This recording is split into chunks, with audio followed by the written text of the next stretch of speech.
Welcome, ladies and gentlemen, and welcome to the Mythic Dungeon International's Spring Finals, live from Sydney, Australia. I'm Jack, and for our final day, I'm joined by Sloot, Zyronic, and Sours. Guys, we've seen a ton of games going for the West so far, but now we're looking at just the East being able to have one last chance here, Sours, to be able to pull through and get the potential for a third spot for the East. That's right. And Team D said that they're out for revenge, and you know, this is their time to prove that they have what it takes to get revenge, to knock a Western team out of the tournament.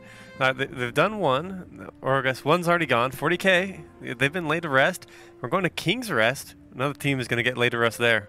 Right, you are, Sours. As we take a look at our bracket going forward, we've got Team D and Abrakeydabra, as you mentioned, squaring off as our first series of the day, wanting to be able to fight up against Method NA. And Abrakeydabra and Team D both kind of called each other out on this one, Zyronic. They both wanted to be able to play against each other, and there's a lot of respect for either team.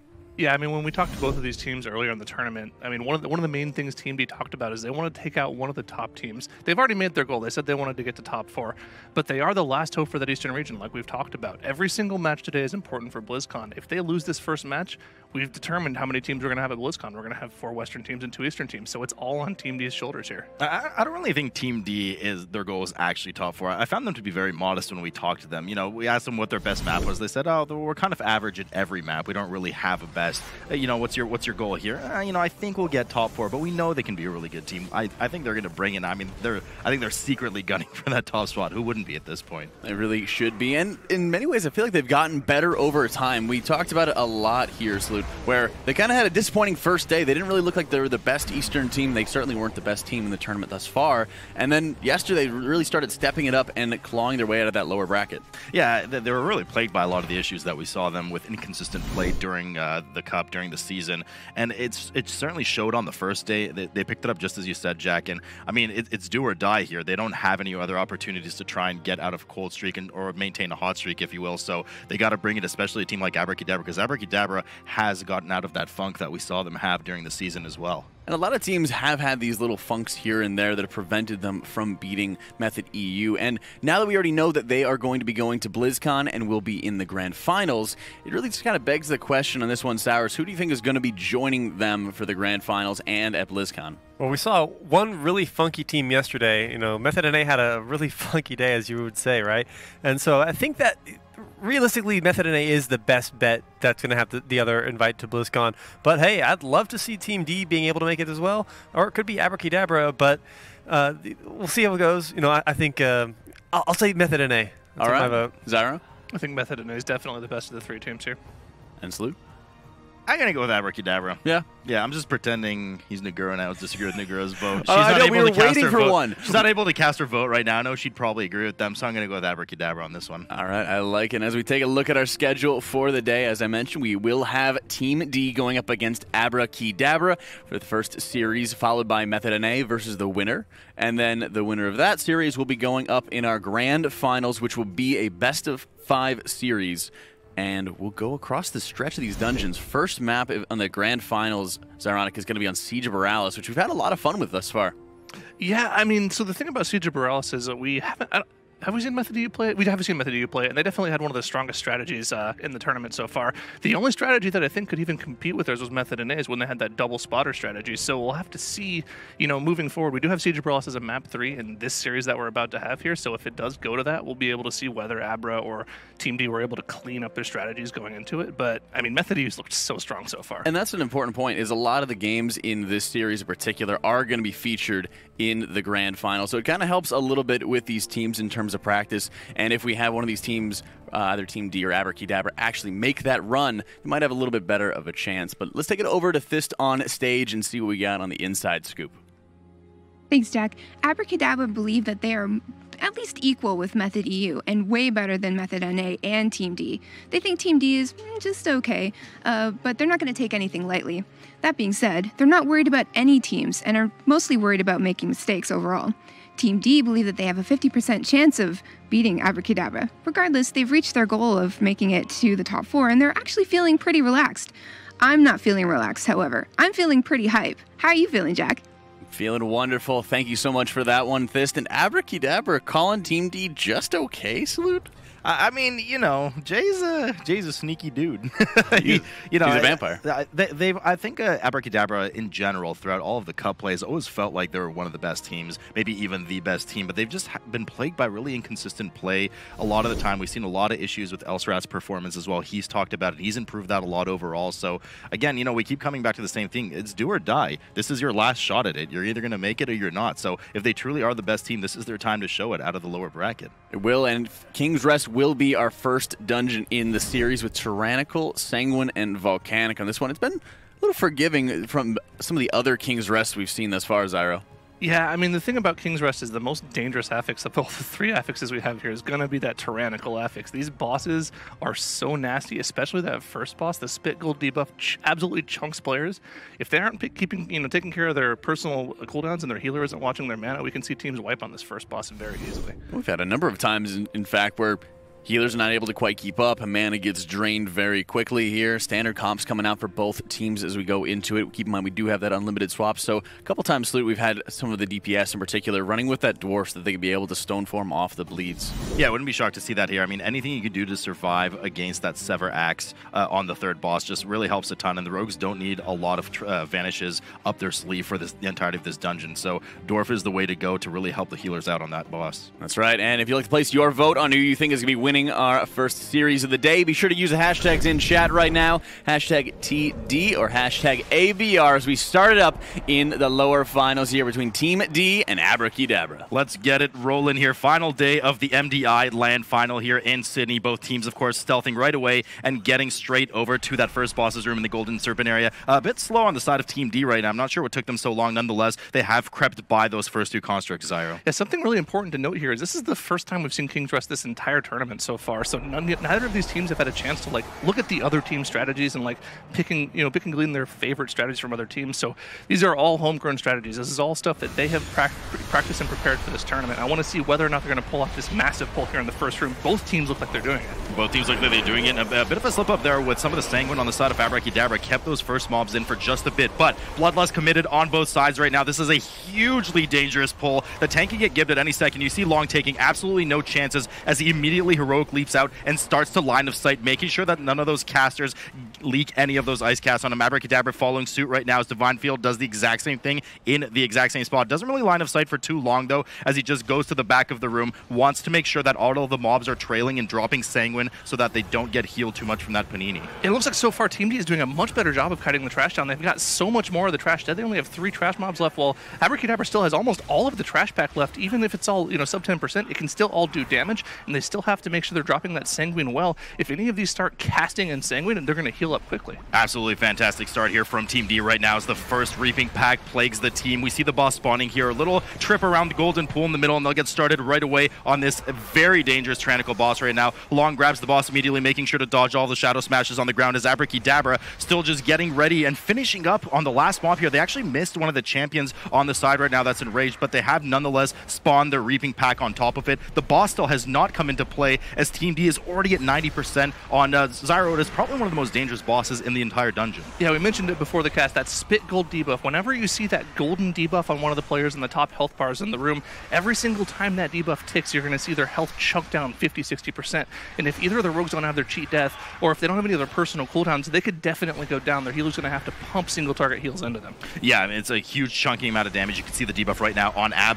One tick doing about 40 to 50% of his overall damage, and making sure that they drop them usually as close together as possible, but there's like a bit of uncoordinated drops here as the 2 animated golds are quite separated. If these reach the boss, as mentioned, it will put a huge absorb on the boss and give him a damage increase during it. Quite essentially a wipe at that point, but Abrakeydabra has finally gotten started, but they're a good 12% behind. And the boss actually does absorb one of the pools right now, as we just mentioned. They completely misplayed that and did not slow or CC or even kill these blobs that have absolutely no health almost, Zyro. They literally have 30k HP, one dispatch, one pistol shot from the rogues should take that down. All they have to do is swap to it, That's just extreme laziness, and their entire advantage of pulling the room cleanly there is just gone. They're neck and neck on the boss now. Yeah, they're neck and neck on the boss now. What a waste, and they probably have to commit some extra CDs to that. We see a Tree of Life pop there by Ab on the side right now. What an absolute waste for Team D. They have squandered their lead right now, and Abrakeydabra is right on their heels. They are 58% apiece right now, and likely Abra is in a better position in terms of personal CDs because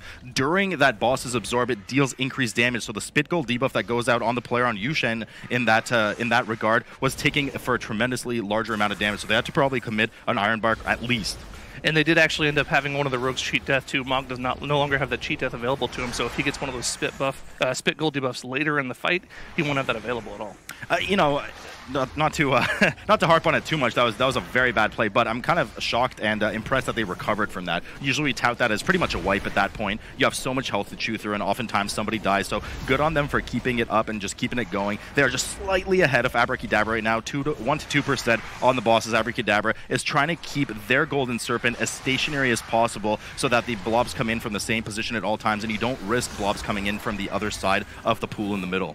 Yeah, and I mean, this is the main thing to harp on here is just the pure single target healing. Neither of the healers are really having any issue with their mana. We've definitely seen, like for instance, when we had the Tyrannical Quaking week, I believe in Cup 2 of the Eastern Cup last time around, the Quaking damage on top of the Spit Gold would almost, insta-give players. But because we don't have any of those super nasty damage debuffs going off here, this shouldn't be too difficult for them to get through. Shouldn't be too difficult right now as the Golden Serpent hits 15% apiece for the two teams, both sitting pretty at 22% trash, as is expected.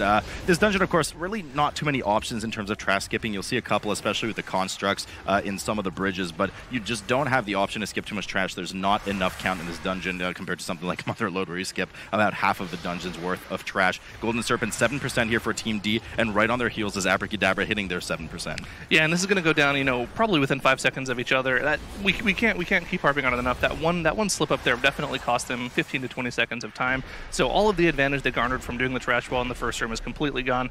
The only one thing that Abrakeydabra didn't do very well is it didn't do a good job of killing all the trash at the same time. So they do have that one lost soul that's going to spawn with the next reaping wave. But other than that, they're pretty much neck and neck here. Yeah, lost soul. Basically a mistake from both teams has evened out the playfield right now. Sloppy handling on the trash for Abrakeydabra, along with the Sanguine, and of course the sloppy boss performance for Team D. But we can already see these two Guardians, the Colossi, that they skipped earlier with the mass stealth, are now pulled by the two healers as the rest of the team has gotten this gauntlet started. This gauntlet is usually particularly dangerous, and it isn't a set rotation for the purposes of the tournament. Of course, on live, we do know that it is a random rotation, but not really too bad in a fortified setting, and I'm liking what I'm seeing from the two teams here. They are keeping the constructs and the first set of the gauntlet on the outside. Usually you fight them in the room. The reason for this is you want to spawn those first Sanguine pools on the outside just so you have more space to work in. Yeah, just definitely smart play from them. It shows that even though this is the first time we've seen it in the tournament, they're still practice with the Sanguine strategy in this dungeon, so I like to see that. Sometimes when you get to the later part of the dungeon, like we were talking to Method NA yesterday, and we're asking them how they felt in their series coming up. It's like, oh yeah, we've never practiced Waycrest Manor. These teams have definitely at some point practiced King's Rest. I'm not sure what you're showing there. What'd you see? I just think you look very nice today, Zara. No, what I saw was one of the constructs on the side of Abrakeydabra was casting his frontal and sitting in Sanguine, bathing in it, so it just healed back up 15%, back to maximum health of 100%. So once again, sloppy handling of Sanguine by Abrakeydabra loses them a few seconds as Team D handling it quite well on the side. Yeah, they did the same thing in the room. When I was talking about their sloppy movement, one of those vigilant, the champions, it was casting its vigilant defense, that frontal shield, in a Sanguine pool. They didn't have a knockback for it, so they weren't able, their Sanguine, their ability to deal with Sanguine has been a lot worse than Team D's so far in the dungeon, and they're going to have to, kind of clean it up moving forward. And we saw it right there. As soon as a Sanguine pool came down on the side of Team D, immediate Typhoon from Ab just to make sure it bumps. He bumped it right out of the pool, so everything is very well done by them. They killed one of the Guardians a bit earlier just to get some of that heat off and some of the immobility of those mobs off, but a bit of damage coming in on the side of Team D right now as the second Reaping Wave crowds into the room at 41% right now. Both teams have actually spawned it indeed, so they have to make sure to dance around the frontal from the remaining Guardian, which has now gone down on both sides. Reaping, not really anything too dangerous within this room. There's really minimal mob count, and you have plenty of space because of the good handling of Sanguine to move around from the Shadow Smashes from the Lost Souls. Yeah, I mean, Reaping at this point, none of the affixes are particularly dangerous. It's not even fortified, so the Reaping doesn't have that extra HP that it would have from the fortified mobs having extra HP.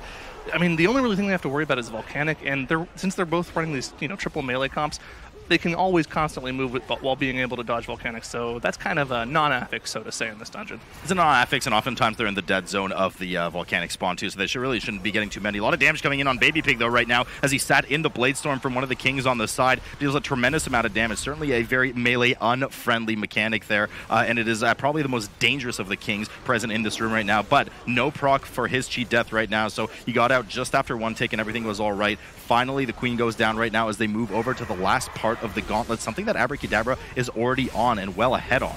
Yeah, it looks like while the Reaping was spawned, Abrakeydabra just kind of passively cleaved the Reaping down, instead choosing to focus on the Queen and the King so they could move on further into the trash, and they're completely done once this Queen goes down here. If they are able to get out of the Sanguine, just barely they are. That was kind of, it could have been really dangerous there.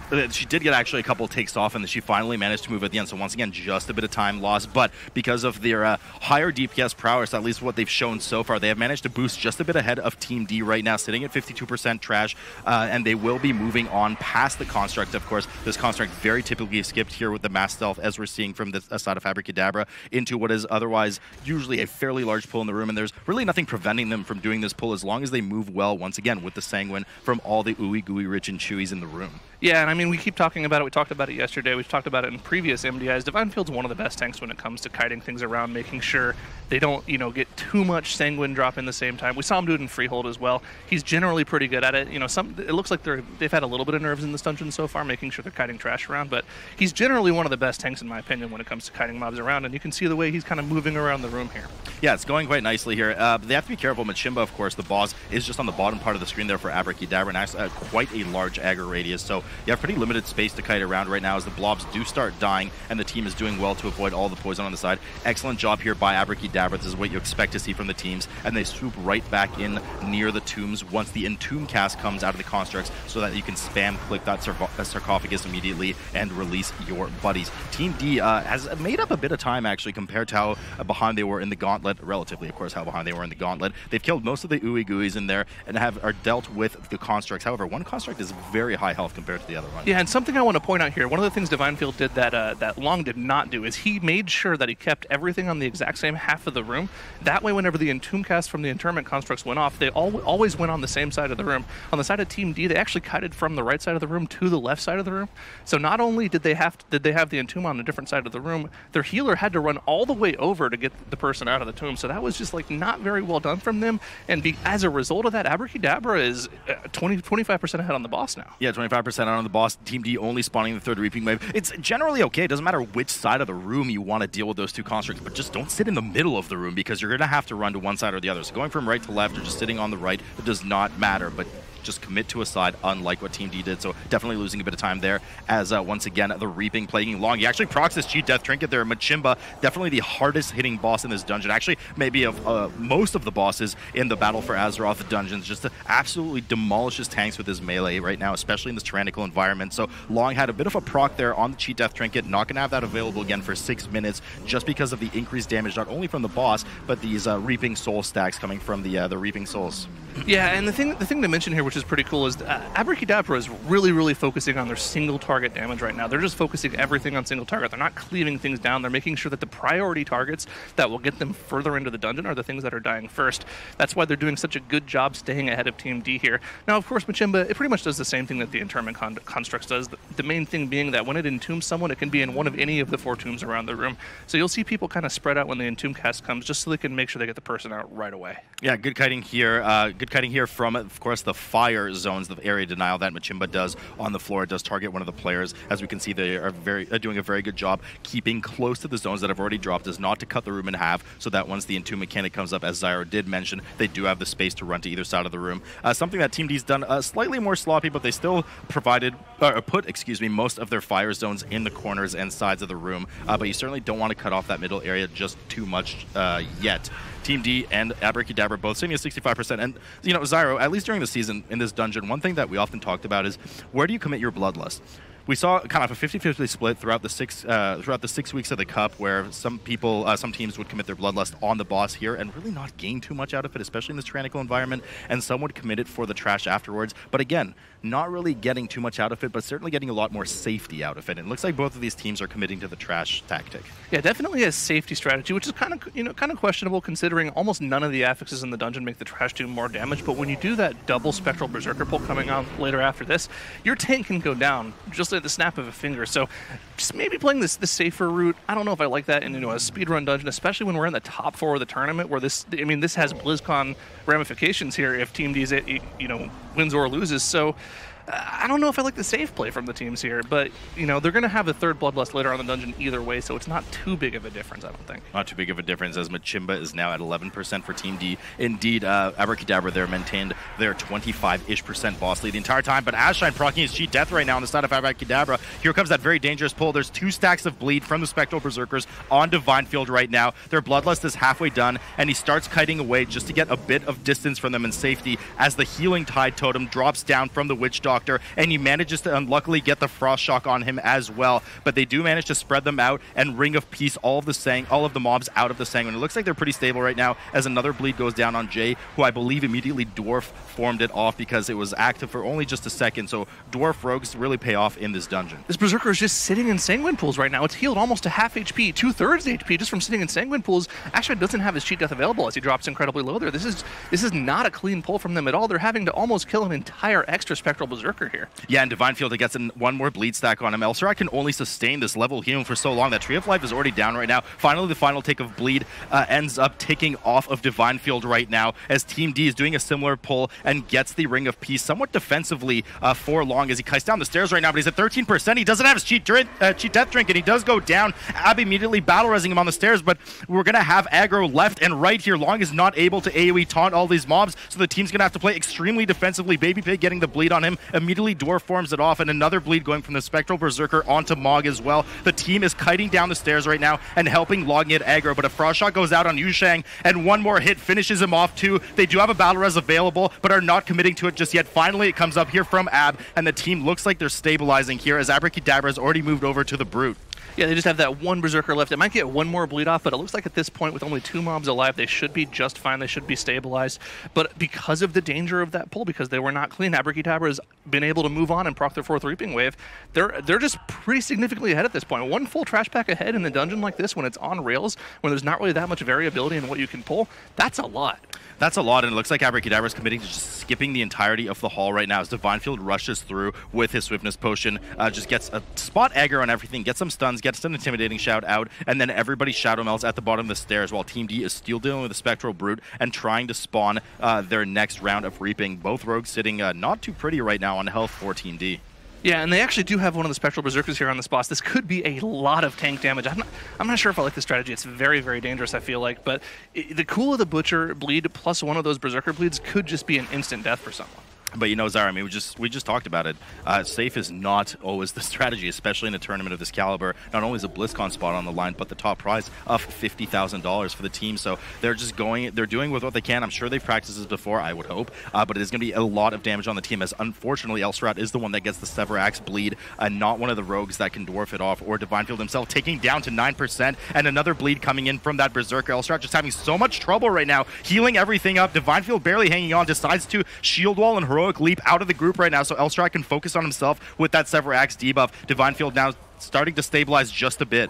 Dr. J just got the Spectral Berserker bleed, and he committed to using his Stone Form on that, so he will not have that for any of the bleeds that Kula the Butcher puts out at this point, so we'll have to keep an eye on if that's bad for him in the future. If he gets that bleed debuff from Kula, he doesn't have any way of getting rid of it, and Elserat's going to have to heal through that. Yeah, they just have to be careful, of course, with that Sanguini pool near the boss. Now, these bosses are largely mobile, and of course, you already premeditate and pre-control where you place them, so really shouldn't be too much concern for that pool on the side, especially by the time they get to the third boss. Yushang dipping quite low here on the side of Team D right now, just barely getting healed back above 20% as they finish off most of the mobs in their 4th Reaping Wave, sitting at 88% trash right now, 4% above Abrakeydabra, who is getting close to finishing the first boss of this 3-boss council here. Yeah, it looks like they were able to get the last Severing Axe there on one of the rogues, and he was able to Stone Form, and I think Ashine got that one, so good for them. They might get one last one with Cool the Butcher at 5% here. They might get that final one, but I believe if you vanish in between bosses, you actually drop boss combat, and you can get rid of that debuff. So yeah, they don't get the last debuff, but that was definitely dangerous from them. They're able to pull it off with no deaths, so it definitely, worked out for them. And if I'm not mistaken, they still have a Spectral Berserker CC'd on the side because they've decided to pull the 2 Berserker pull pre-boss, deal with one of them during the boss, and then kind of just crowd control the other until they deem it necessary to start dealing with it, which is not right now as it says blinded in the corner. Team D going for a more traditional routing, if you will, where they get all of their trash done before the 3rd boss. I know they're missing 4%, but that will, of course, come in the form of the Shadow of Zul, and they rush over and start their boss encounter as well. Yeah, of course, we haven't really talked too much about this council fight so far. So pretty much the way the fight works is each of these 3 bosses has their own special ability. We see them dealing with Xanax All the Wise's main ability, where she summons 4 totems throughout the room. You need to kill the explosive totem right away, and then you can kind of cleave down the other 3 right after that. Of course, the main mechanic of the fight is that when you kill a boss, it will always come back to life, periodically and do its main ability. So even though they've killed Kula the Butcher will still respawn and spawn those severing axes you see going around the room. Yeah, I mean, they certainly don't go away. They're like that annoying friend that just always wants to do what you're doing next, and you can never get rid of them, just like Jack. We know our good friend Jack. But the Xanal the Wise here at 38% right now for Abrakeydabra. Team D, starting to look nice and solid, getting back on board with the boss here. 50% on Kula. We do know the bosses are in a premeditated order. However, keep in mind, Abrakeydabra still has 14% trash to make up, or sorry, excuse me, 12% trash to make up to the 96 before moving on to the Shadow of Zul. So they're not as ahead on the boss as it looks right now. Doing well to stomp all the totems out. The Torrent totems, not too much of a concern. Earthwall is certainly second priority after that explosive totem because it constantly pulses and absorbs on the boss, just sinking a huge amount of DPS that it should not be required on the boss. So they move over to the Thundering and the Torrent totem. Like I said, not too much of concern because you can already see they actually left 2 Torrent totems up. Doesn't really matter. Yeah, all you have to do with the Torrent totem is just dodge these blue swirls on the ground, which you might think might be really annoying for these players, but since they're all playing melee, they can just keep doing all of their damage on the move, and they'll just kind of go and cleave one of those Torrent totems down. The other one, unfortunately, they have on top of the Berserker, so they're probably not going to be killing that one until they choose to deal with the Berserker. Aka Ali is the final boss of the 3 here that has spawned.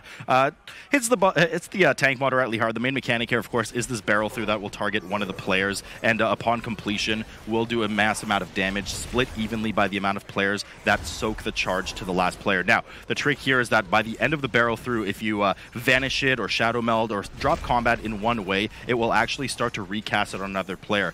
Once the cast is successful, she will do a debilitating backhand on the tank that, if it lands successfully, will give you a 10-second massive armor debuff. So the tank kind of runs around in circles during that period just to make sure you don't get smacked too hard.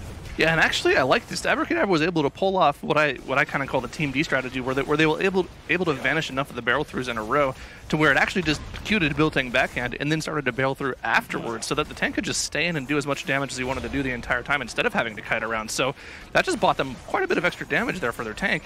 And we're going to have to see what they plan on doing with that Berserker there. They could actually leave it there and then Shadow Meld the combat off later if they choose to do that with maybe Shadow Melding the 5th Reaping Wave, but it wouldn't surprise me to see them pull it into another pack and kind of cleave it down. Yeah, perhaps so. I mean, look, they have to make that 12% trash somewhere before they move over to the Shadow of Zul, the final trash mob of the dungeon. And it's a non-fortified environment. We're in a tyrannical environment here, so as dangerous as that mob is, they should be able to chew through it pretty quickly as the 3rd boss finally does go down. And Zyra, as you mentioned, they do decide to leave that Berserker there on the side. We'll see what they decide to pull. Frankly, they'll have to pull most of what's on the bridge right now. They need the raw percentage. Aka Ali has spawned here for Team D at 85%. Keep in mind, as soon as this final boss dies for Team D, they're just going to mass stealth and head over to the Shadow of Zul right away. They're not, well, okay, I was going to say they're not pulling any of the trash here, but they did end up pulling all of it, actually. It looked like they weren't trying to, but they did kind of clean it up and get everything stacked on top of each other very cleanly, so maybe this was planned. It looked like they were trying to go through the gate without pulling anything there, if I'm not mistaken.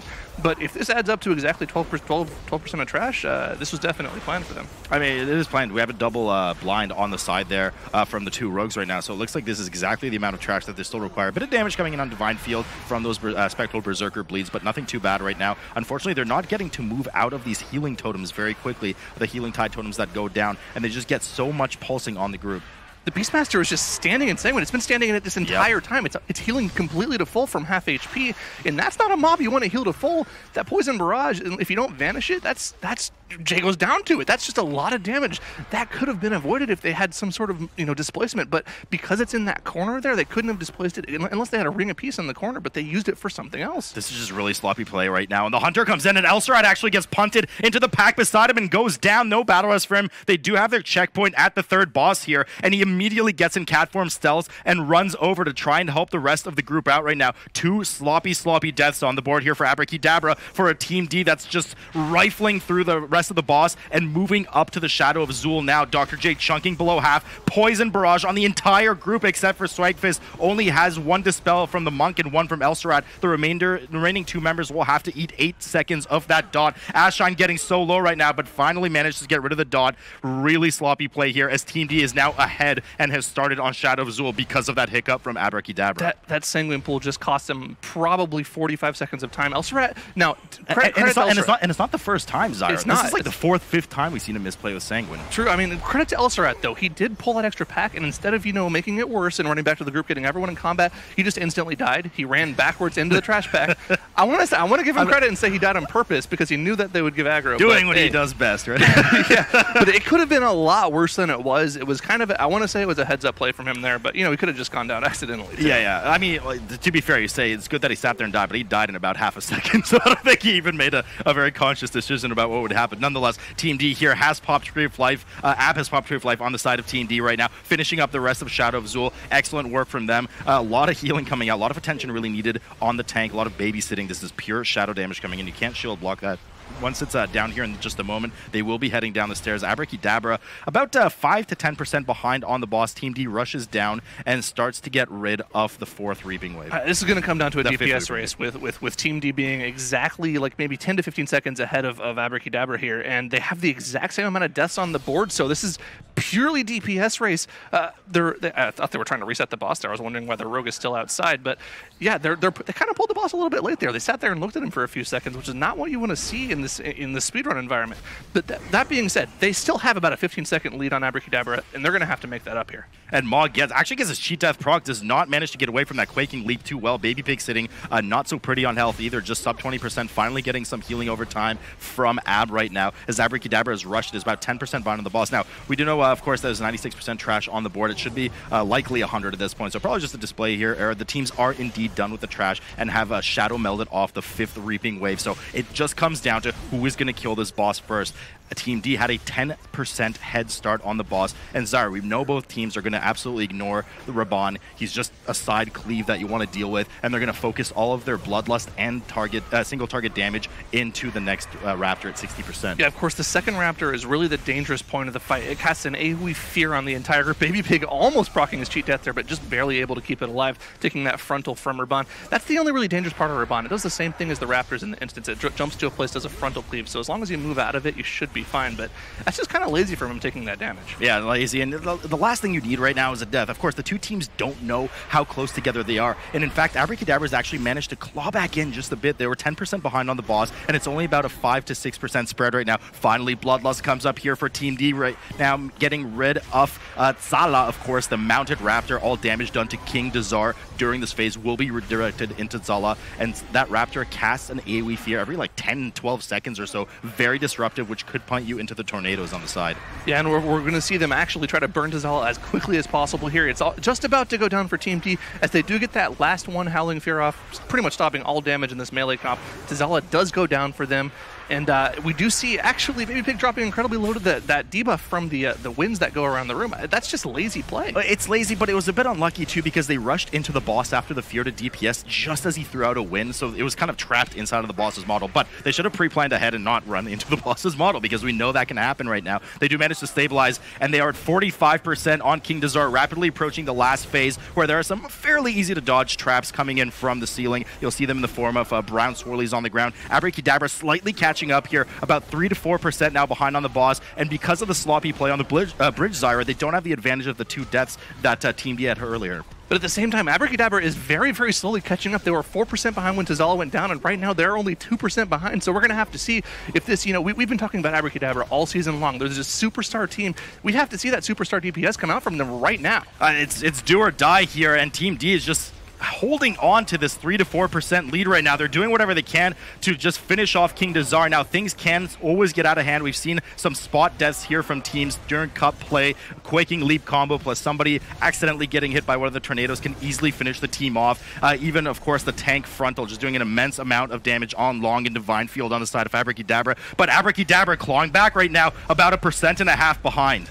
Yeah, and I mean, the difference in this DPS here, Swagfist is a monk. Man, he's doing 4K more single target DPS than Yusheng is right now, and they're clawing back right now, 2% behind. This is down to the wire here. This is absolutely down to the wire. Final quaking leap coming out here for Team D as Ab drips below 40%. Baby Pig takes one of the tornadoes to the face right now and will be ticking heavily, but they don't have time to heal him. They need to get as much damage in as possible and try to finish this dungeon off before Abrakeydabra, and it looks like they're going to be able to pull it off here as they finish the Tsar and take the first map 1-0. Team D sealing the King's Rest there with a very, very tight race, and that was something that was in the palm of the hands for Abrakeydabra, but a couple of those mistakes just caused them to throw it away.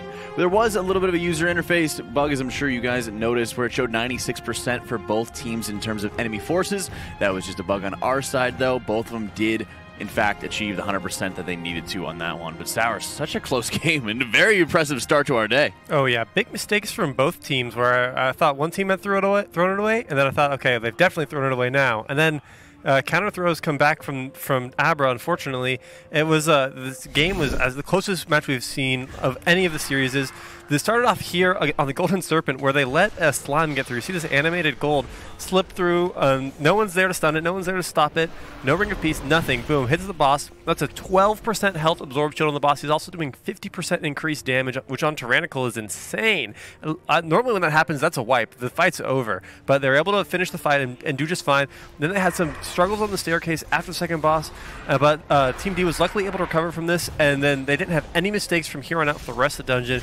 And they were able to clench out a clean win, which is exactly the kind of, I guess this is the first maybe upset of the tournament, and this is what we want to be seeing. Absolutely there. And if you notice, there's it was like that heroic throw going on that animated gold, and I think it just hit a second before it would have killed it. I don't think that's even enough damage. As little health as they do have when Desire and I were casting that, 30k HP, something like that. The real mistake was that they caught themselves in a situation where there's only one time you have area denial on the boss with that kind of slicing wind graphic where everyone needs to get out. It's an immense amount of physical damage, especially in Tyrannical and especially on a non-tank. So everybody got out of there and they just went, uh-oh, we forgot about this one gold slowly creeping in. We're a full melee comp. Too late.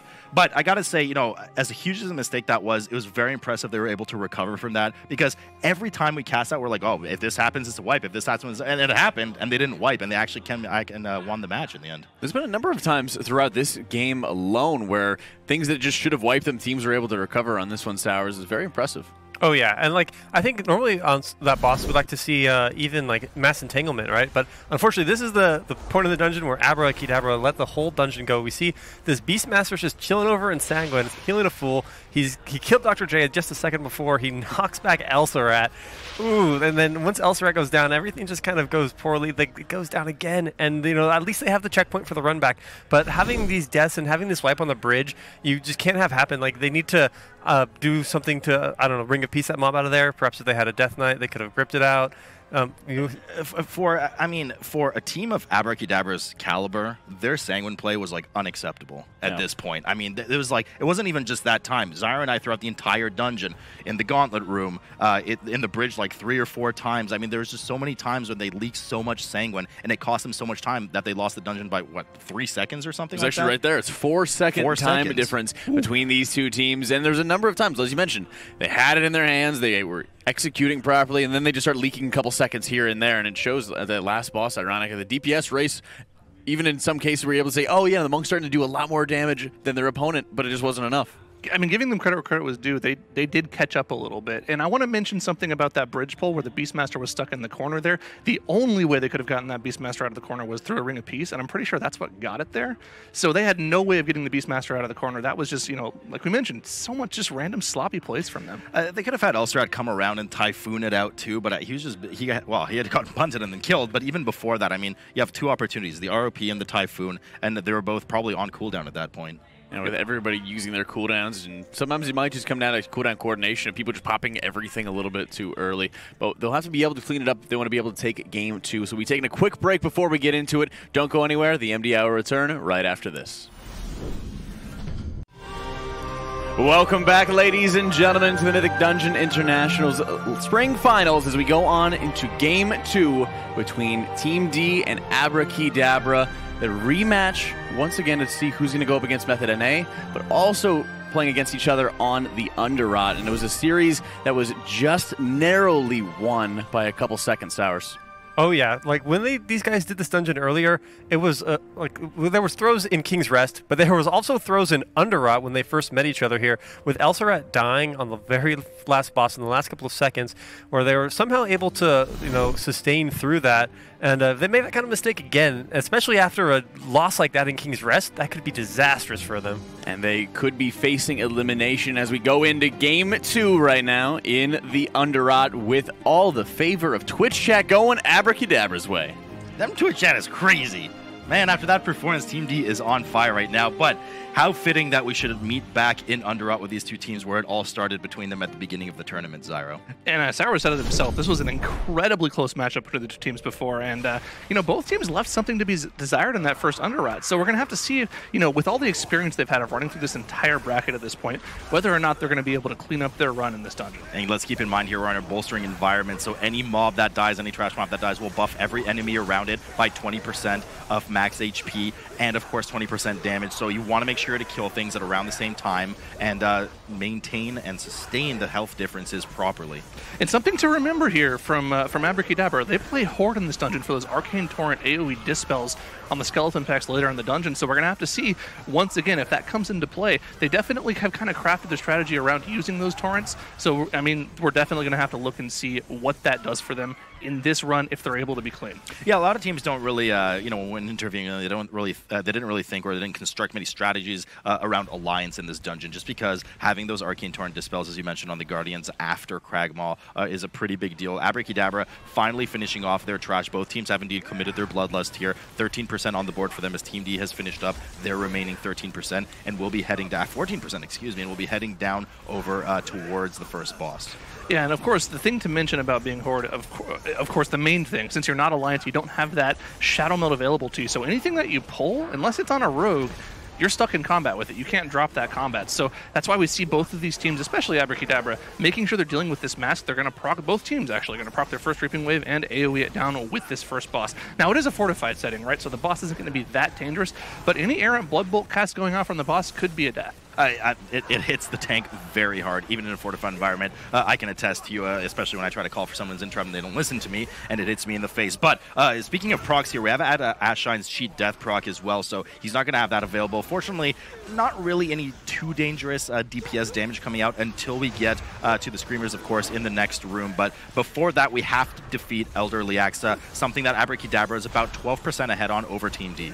Yeah, they definitely just were able to deal with the trash a little bit quicker than Team D was. And, something that might actually end up being is the Horde ratios kind of tend to be a little bit higher DPS because they're Blood Elf. They also have that passive crit as well, which is pretty good for the Outlaw Rogue as well as the Windwalker Monk. So that could be a little bit extra damage, but generally speaking, that's a pretty small thing in the grand scheme of things. They're just having better execution so far in the dungeon. Pretty small indeed. And finally, the last couple of Brave Bolts go out for Team D. A bit of a chunking damage on Baby Pig earlier because 3 of them managed to connect with them while he had one of the Reaping Soul stacks as well. But no harm done from them. But unfortunately, unfortunately for them, that is, Abrakeydabra has pulled ahead by another 10%, and they're good 20% ahead on this boss right now, looking to finish it off.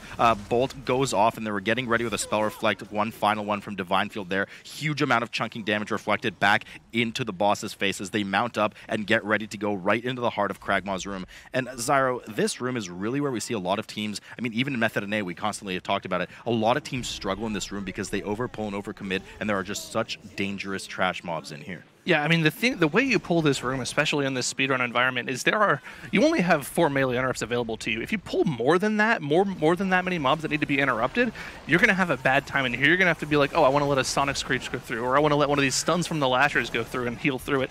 They just have to make sure that they're keeping their CC, keeping their interrupts on cooldown, making sure that they're getting all of the important interrupts, and as long as they go through that, I think Abrakeydabra should have this. Certainly don't want a French fry when you're meant to pizza that is going to cause a bad time. Swag here is fixated by one of the Blood Swarmers right now. We can see that red eye icon on the party frames at the top. A lot of damage coming in on the Divine Field. Keep in mind, this is a pretty substantial pull. All of these lingering mobs at low health are getting a 20% damage buff every time one of their allies dies. So a lot of tank damage by the end of it all, even if it is from the living rots, which are really kind of non-mobs and non-concerns in this scenario, but they start to certainly become concerns right now. Yeah, I mean, we were kind of talking about the team so much, we forgot to talk about the affixes of the dungeon. Fortified Bolstering by itself is one of the nastiest combos available out there. Just extra trash damage plus exponentially increasing trash damage whenever you kill something is bad enough, but add in Quaking on top of that, you're guaranteed taking 25% of your health almost every 20 seconds. You know, this is nasty. This is nasty and it's mean, and this is actually a double Bloodswarmer pull here from Team D. This is incredibly dangerous. Not only do they have the Sonic Screech cast that you cannot commit all of your interrupts to because there are at least 2 Lashers in the group right now, so they'll have to babysit those well, but the double damage of focus coming out for the two teams right now is extremely dangerous. Not just that, but you want to keep them centralized on top of the other mobs so you can cleave them down in this all-melee comp, and they're starting to kite them around in circles, not to mention the area denial from those living rots on the ground. Baby taking a huge chunk of damage, dipping to 11% health right now, and the defensive Ring of Peace comes down from Yu Shang, just trying to buy some time for these rogues as finally the fixate goes off of Baby Pig and re-fixates on Mog instead. Yeah, but the dangerous thing is one of those Bloodswarmers going down just buffs the other one, but fortunately they're able to kill the second one before it really gets any melees off onto Yu Shang. So, you know, making sure they're keeping their priority damage proper, making sure they're doing a good job of that. That was one of the things we kept saying Abrakeydabra was doing incredibly well in the last dungeon. I mean, so many bad things happened in the King's Rest, but priority damage was something Abrakeydabra was doing incredibly well, making sure they're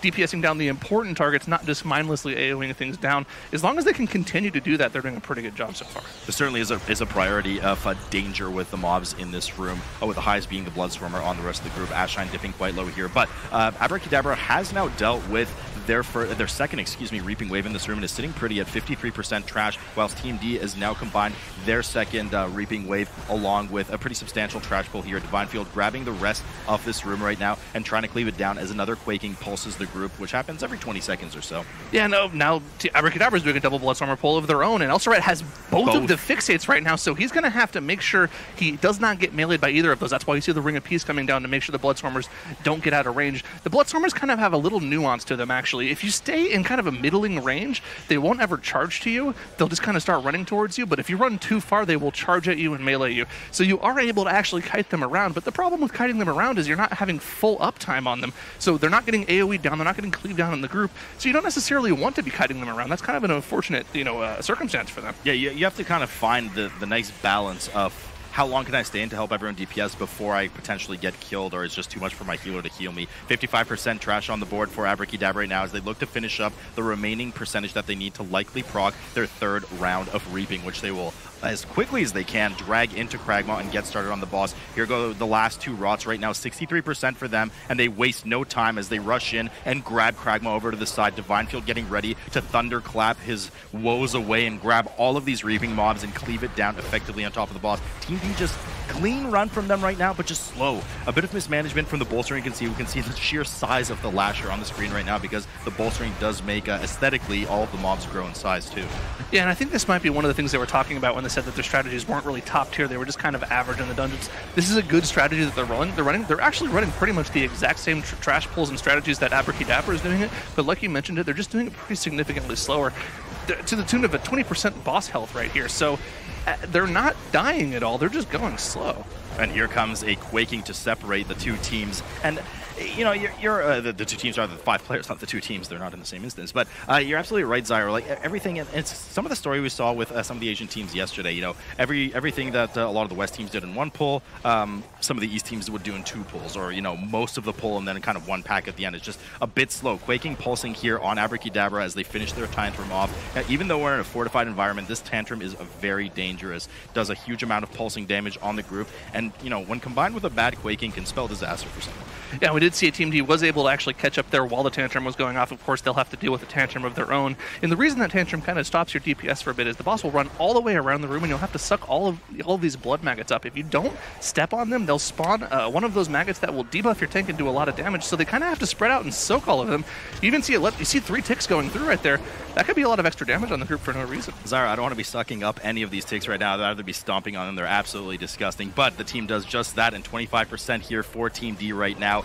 you know, they're starting, as you mentioned, to catch up just a bit. They started well above 10% difference between the two teams as the final tantrum comes in for Abrakeydabra, who's about to hit 10% on Kragmaw, and then they will rush over and start their Guardian packs. Of course, the advantage of Horde versus Lions, as we mentioned earlier, will be those Arcane Torrents should any or too many of those Blood Shields cast through. Here comes another pulse from the Quaking right now. Ab doing what he can to keep his group healthy. They are actually caught up immensely. That was just a huge burst of damage as both teams actually kill Kragmaw at the exact same moment, and they'll be heading over to the trash in just a second here. Jesus. Yeah, I mean, Abrakeydabra kind of slowed down at the end there because they ended up pulling this whole skeleton pack in with the Guardian as well.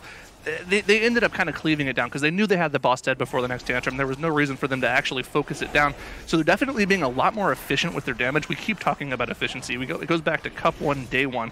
As long as you're killing multiple things at the same time instead of one thing at a time, even if it's a boss, you're doing a better job of being efficient than the other team. You're absolutely right here as Team D rushes in and pulls one of the Perilous Penne on the side, along with, of course, the four Guardians, actually, and the one Death Speaker. Now, the Death Speaker does cast that Wicked Frenzy on them, but the Wicked Frenzy going on one of the Guardians can actually be spell reflected by the Prot Warrior and then soothed by the Resto Druid, just getting a nice big chunk of damage on one of the skeletons and preventing a bunch of damage. No reason for these teams not to be doing that, as we see Abrakeydabra deal with their pack, and they rush in, pulling the next round of Guardians plus the 2 Defilers. You already have to commit all 4 of your kicks for the 2 Defilers, meaning you're going to innately leak not only perhaps even a Raised Dead, but the Bone Shields as well. And that's where the advantage of playing Horde comes in. They're going to be able to Arcane Torrent any of those shields, those Bone Shields on the Guardians. Now, also, did you notice that Abrakeydabra, they didn't want any pasta. They just went ahead and used one of their blinds on that. What's one of your words for it? Menacing Macaroni. There you go, Menacing Macaroni. They used a blind on it, they skipped it, they vanished off the aggro, and then just went ahead to this AoE pull, which, if I'm not mistaken, will be their 4th Reaping Wave, which they can just pull into the boss and AoE down once again with their priority single target damage. That's typically what teams do. We see another Spirit Totem summoned here for the side of Team D. You just want to walk away from them, not get hit. And it seems that both teams probably purposefully are letting some of the Shadow Bolt volleys go through just so they can actually maintain a kick on the Raised Dead. Raised Dead, of course, coming from that Death Speaker that will raise another Guardian into the fray. Certainly don't want that. Abrakeydabra, once again, has started on the boss first. 82% trash as their 4th Reaping Wave pours in on top of them, and Sporecaller Zansha already sitting at 78%. We haven't even started on the boss with Team D. There was a lot of area denial for a second there. They had all of the spores come out, plus one of the Lost Souls explosions going out. It's pretty impressive that they didn't really get hit by anything except for maybe one of the spores on one of the rogues, and I think Elsarat also ended up soaking one of the mushrooms there as well. Pretty good from them. They did have one of the Tormented Souls off to the side, just chain casting Grave Bolts in, but they were able to get it into the pack there. And now all they have to do is just kind of cleave down the rest of this trash. They don't have any of the mushrooms left for this Harvesting Frenzy here, so they won't have any massive debuffs on the group, and they're just so far ahead on the boss once again, 25% ahead on the boss here. Yeah, very tight space, not much room to move around for these groups right now, but they just can't seem to close up this gap, Team D, that you're mentioning, Zyro. They kind of closed it up at the very end on Kragmaw, but it was at the cost of at the benefit for Abrakeydabra of grabbing the Guardians and cleaving half that pack down already. So a bit of better routing, superior strategy, if you will, here from Abrakeydabra, really putting them ahead in the dungeon. But we saw these teams go head-to-head here 2 days ago, 48 hours ago, in this very dungeon, and it was neck and neck until the very end when Ab died, unfortunately, on the trash, and then Elsarat himself died on the final boss, but he died in a late enough fashion that they were able to just 4-man the rest of the boss down. So everything really clean from the two teams right now, but Dr. J, speaking of which, has actually procced his cheat deaths, just as I said that. Once again, same thing as what they did at the end of Kragmaw. They ended up pulling more trash into the boss so that they could cleave it down. Once they get to the point where they don't need to deal with any of the boss's mechanics, instead of dealing with a single target boss, they're cleaving some extra trash down so that they can actually get their trash percentage more efficiently done. Now, because as a result of this, Team D is going to be able to catch up on the boss, but cleaving 3 things down, same thing, is a lot better than just killing one thing at a time. Cleaving 3 things down is a lot better, but what's going to happen after this is both teams are going to do a mass pull of the Guardians afterwards. So I don't know really how much they're gaining, because now we're going to have the argument of, well, Abrakeydabra is going to cleave 4 things down, when TB is going to cleave 7 things down. So we'll see exactly what they gain, and hopefully it's enough, in their opinion, Abrakeydabra, and it works out for them. But it's definitely a very aggressive strat for them, and very dangerous as well, to pull the Defiler, including that Death Speaker on top of Zansha. But they don't care. They down all 3 of those and immediately mount up, making sure not to clip each other with that Quaking, and move over to, as we mentioned, the Death Speaker and Guardian pull along with the Defiler. The important thing to remember here is that Abrakeydabra had that 2 extra percentage that they had from their trash. We do see Team D actually doing the exact same trash pull that Abrakeydabra did. So even with that trash, I believe before the trash was killed, Abrakeydabra was at 82% trash and Team D was at 80%. Yeah, they are still 2% ahead. So after these Guardian packs goes down, they will have to do a little bit different pull at the end of the dungeon if it's the same as it was on day 1. All Abrakeydabra will have to do is kill both of those 2 corruptors at the end. Team D will have to, cleave them one of those down with one of those pasta things that you like calling them. I love those pasta things. They might be on a diet. Maybe that's why they're skipping so many of these Raging Rigatonis. But Team D, actually, if I'm not mistaken, Team D actually grabs one of the Corruptors on top of the pack. They might end up doing it. It looks like they're not right now, but that would certainly catch them up. Otherwise, you're absolutely correct. They will have to combine it with one of those Hazard Spaghettis later. Abrakeydabra won't. They have 4% left on the board, 2% apiece from these final Corruptors that will allow them access to the final boss. Yeah, and I mean, they're pretty massively ahead at this point. Probably about the same as they were on that final boss. If you look at the difference in that 3rd boss kill, Team D is about 25 seconds behind where Abrakeydabra is in the dungeon. And I think they're definitely dealing with this Guardian pack a lot slower than Abrakeydabra did.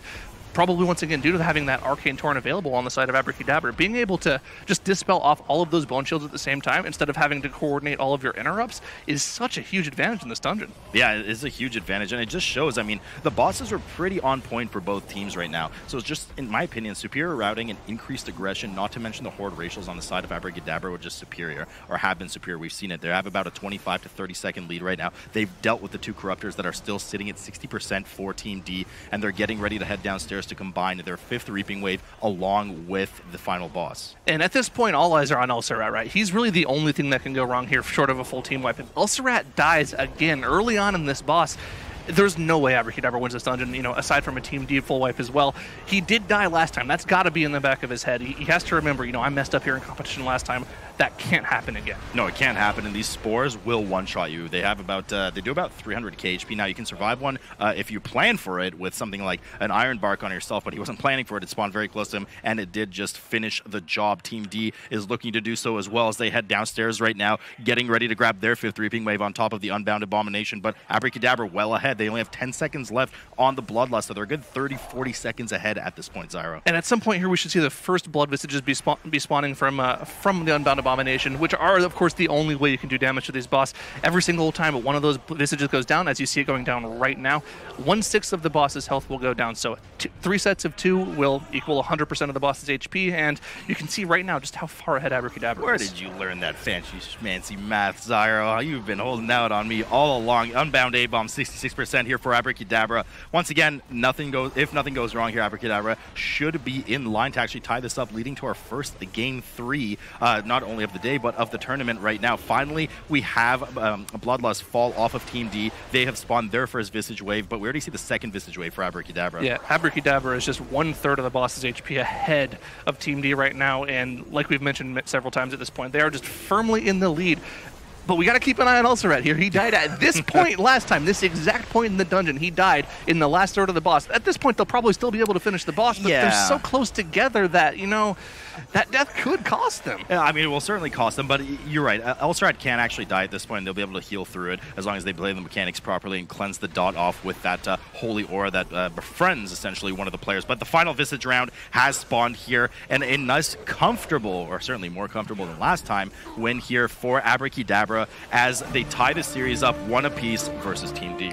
Abrakeydabra not going down without a fight as they do take game 2 in the Underrun, and they got to be breathing a little bit of a sigh of relief. They had a number of little throws on that King's Rest. Now they're playing at the level that they definitely feel like they came here to put themselves at. Sours. Oh, that's right. This was a perfect dungeon from both teams, actually, but it was just a little bit more perfect for Abra. Slightly superior routing, and the pull patterns from them were able to get them just a couple of extra seconds in between the second and third boss, and that was enough for them to hold out a lead for the rest of the dungeon and get a nice Game 2 victory for the first ever Game 3 of this tournament. That's right. We will be going into that Game 3, which will be on Siege of Boralus. We actually just had the camera on the rest of Abrakeydabra there. We saw a very big grin on the side of Ulcerat as they did a very good job.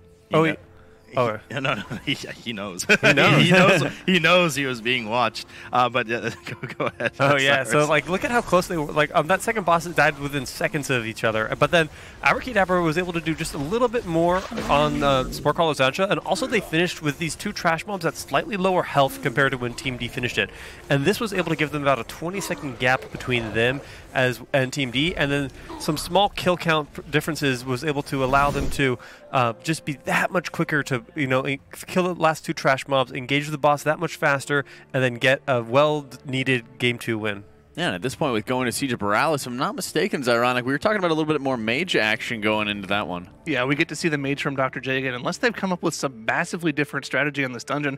And we also get to see some of those things that Dr. J likes doing. Dr. J is kind of always called like a little evil genius when it comes to his strategies. And in this kind of, reaping meta where you just kind of apply face to everything, it's really hard to come up with those interesting strategies. So for instance, after the second boss, when he's, kiting all of the small trash mobs around while his tank is dealing with the big mobs, yeah, that's a pretty interesting strategy from them. I'd love to see it again. And it's not unfamiliar. I mean, he did the same thing, taking a lot of the different laborers, for example, and Motherload on his rogue, so he's more than comfortable being able to take on that extra responsibility, and they're going to need every little bit of it if they can seal out this series. So we'll be taking a quick break before we go into it. Don't go anywhere. Game 3 coming up right after this. Welcome back to the Mythic Dungeon International, live from Sydney, Australia, as we enter into Game 3 between Abrakeydabra and Team D. Now, if you like to support WoW esports, whether it's the MDI or AWC, be sure to check out the Transmorpher Beacon or Hoarder Alliance fireworks in the in-game shop in the description below, as proceeds will support the prize pool at the end of the year at BlizzCon.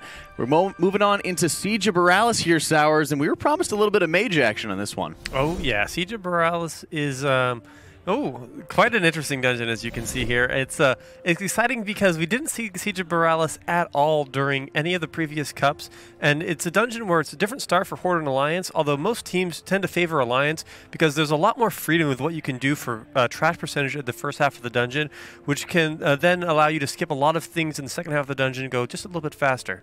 Yeah, at this point, we were seeing them run Siege of Boralus previously, and when we had our meeting with Abra Salute, we even kind of brought up the mass entanglement that we saw out of, I believe it was Method EU, being able to actually, Method NA, if I'm not mistaken, where they were able to actually grab those double spotters, be able to control them a little bit more easily. It seemed like when they busted out the mage and they were using those novas to be able to control the spotters, it wasn't really quite working out the same. No, I actually don't remember that. I can't remember what I ate for breakfast, but, and I'm just kidding, but you're right. And the problem is with the double spotter strategy in general, it's something that Method EU not really a fan of. They're just saying, hey, we're going to play with the basic strategy of, have a spotter for the bosses, kill the spotter as needed. We don't want this fancy smancy stuff, and it worked out for them. But Method NA on the flip side played the double spotter, worked out really well for them.